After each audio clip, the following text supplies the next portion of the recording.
جی ناظرین، آج ہم بات کر رہے ہیں اسلام کی پہلی غزوہ بدر۔ غزوہ بدر 17 رمضان المبارک 2 ہجری کو مقام بدر مدینہ منورہ سے تقریباً 130 کلومیٹر جنوب مغرب میں ہوا تھا۔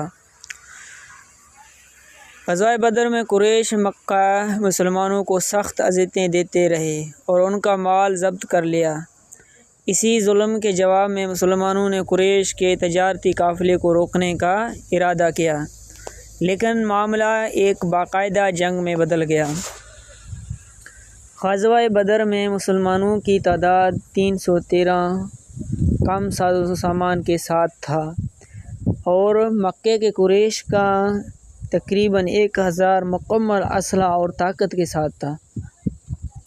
اسی غزوہ میں اللہ تعالیٰ نے مسلمانوں کی مدد کی۔ اللہ کی مدد یوں ہوا، مسلمانوں نے اللہ تعالیٰ سے سچی دل سے دعا کی۔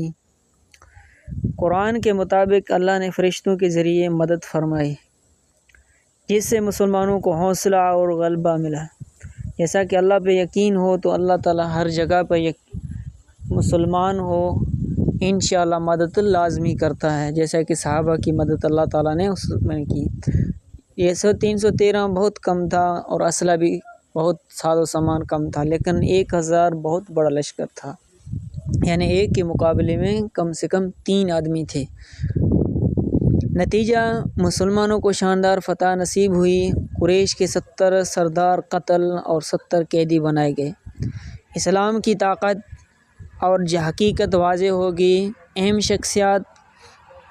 شخصیات میں اب جیسے کہ آپ کو پتہ ہے، اس دنیا میں جیسے کہ پہلے گزرا ہے اور بعد میں آنے والوں میں عظیم شخصیت حضرت محمد صلی اللہ علیہ وسلم تھا۔